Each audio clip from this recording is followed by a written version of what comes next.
Hi, I'm a student in Sustainable Development in Peru, and I would like to talk about the effects of Trans-Pacific Partnership on drinking water availability in this country. Peru is a water-rich territory. It has the biggest number of tropical clusters in the world, but climate change is acting on them. So Peru has the highest availability per capita of Latin America, and it's divided between three drainage basins: Pacific, Amazon, and Titicaca. Repartition is very unequal between these basins. The Pacific Basin, for example, has only 1.8% of the total water resources, whereas it contains 70% of the population and 80% of GDP production. This is a map of Peru where the coastal region is in yellow, and Lima is situated in this region. Lima is already a capital coping with scarcity. It had hosted the COP20 last year and has many plans to fight against climate change in its territory. Intensive agriculture is situated on the coast in Peru. There are a lot of water-consuming crops in this arid region. For example, coffee consumes 140 liters of water to make 1 cup. Water infrastructures benefit from investments, and the crops are destined in majority to exportation. What's the water footprint? It's an indicator of freshwater use that looks at both direct and indirect water use, the total volume of fresh water consumed or polluted to produce goods and services for a country. The creator of the concept says, water problems are often closely related to the structure of global economy. Many countries have externalized their water footprints in a significant way by importing goods from other places where they need an important quantity of water for their production. This generates pressure on water in the exporting countries, where there is often a lack of mechanisms for good governance and conservation of water resources. And this is the case of Peru. This is a map of the exported water footprint of Peru, and we can see that the US is the main destination. Coffee is the main crop exported to the US from Peru. So crop water necessities create a close link between food production and water availability. In Peru, 80% of water resources are used for agriculture. And what's a virtual water exchange? It's exporting the water needs of food importing countries and increasing Peruvian vulnerability. We can say, in consequence, that food exportation creates artificial water scarcity in Peru. This is a map of physical and economic water scarcity in the world. Peru is red because it experiences economic water scarcity because of these exportations. There are also development inequalities in Peru. The irrigation system are deficient. 65% of the water is lost. And of the 2.6 million hectares cultivated in Peru, only 1.2 benefit from irrigation.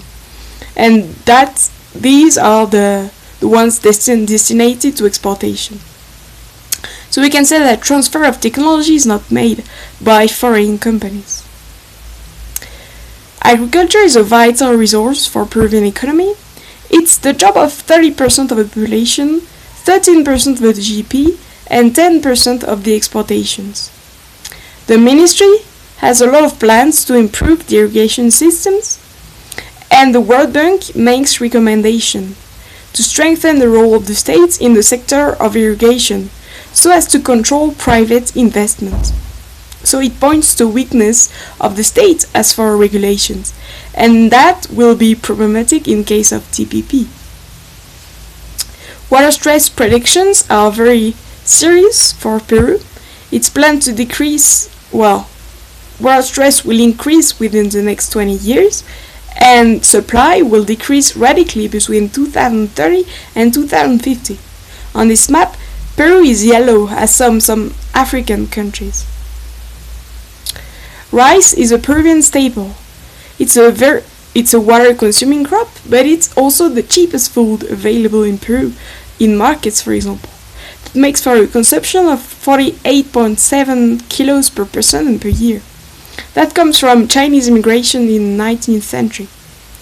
Peru already produces a lot of rice, and 2/3 of rice crops are irrigated. In 2014, a drought produced a decrease in production and created a dependence on US rice.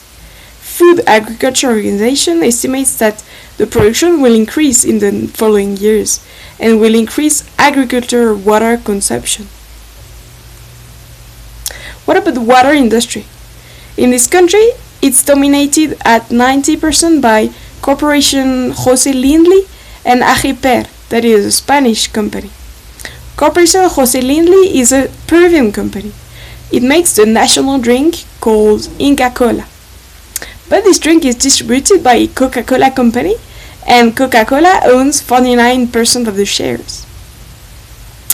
Peru lacks a petrochemical industry to make the bottles and imports 99% of its plastic. All these signs point to a dependence on water consumption in Peru. The consumption of bottled water is already of 40 liters per year per Peruvian, and it's planned to grow by 15%. PET plastic that makes up the bottles ends up in the rivers. It impacts water availability. This is a picture from the river of Cusco, where I live. What about the legal framework? It's very weak in Peru. It focuses on agricultural demand about water and does not recognize the economic nature of it. Water licenses are defined as usage rights. That means that when you have a territory, you can use the water on it. A person from the ministry says that the focus must be on captation and distribution of water resources. By law, this is in the hands of the water boards, but they need responsibility in water control, which they don't have. The laws focus on the national competence in water resources. Decentralization is very important, and a lot of water boards have been created in the country, but it's also very recent. The first national plan of water resources has been implemented in 2016. So these two signs, the recentness and the national sign, show that the judicial framework still under construction. It would be a weakness in case of TPP in front of foreign lawyers and corporate power. My conclusion on the effects of TPP. So legal incentive will stimulate free trade and demand for agriculture-related goods in Peru, and the irrigation for exported goods will increase. Peruvian virtual water exportations as well. The investor-state dispute settlements will enable foreign companies to appropriate Peruvian water resources and markets against national power that promotes decentralization. So water availability will decrease, dependence and vulnerability will increase in Peru. Today, 10 million Peruvians don't have access to drinking water. I would like to end by showing you a video of Maxima Acuña. She's a Peruvian farmer who has won the 2016 Gold Environmental Prize because she has been fighting for years against multinationals that have a mining plan called Conga. They want to appropriate her land because of the water resources on it. Let's watch the video.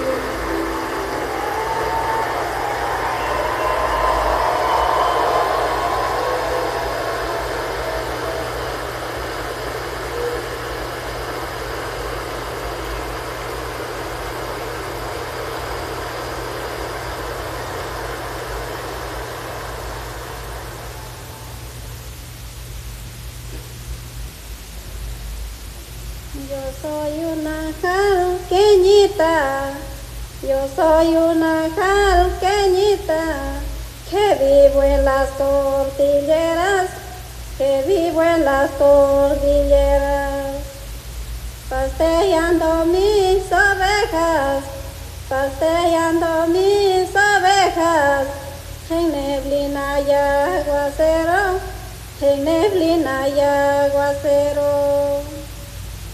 Cuando mi perro ladraba, cuando mi perro ladraba, la policía llegaba, la policía llegaba. Con mis chocitas lo quemaron, mis chocitas lo quemaron, mis cositas lo llevaron, mis cositas lo llevaron. Comidita no comía, comidita no comía, solo agüita yo tomaba, solo agüita yo tomaba. Camita yo no tenía, camita yo no tenía, con pajitas me abrigaba, con pajitas me abrigaba. Por defender mis lagunas, por defender mis lagunas, la vida quisieron quitar, la vida quisieron quitar. Ingenieros seguritas me robaron mis ovejas, caldo de cabeza tomaron en el campamento de Conga. Si con esto adiós, adiós, hermosísimo laurel, tú te quedas en tu casa, yo me voy a padecer. Por eso yo defiendo la tierra, defiendo el agua, porque eso es vida. Yo no tengo miedo al poder de las empresas, seguiré luchando. Y los compañeros que murieron en Selendín y en Bambamarca, y por todos que estamos en lucha en Cajamarca.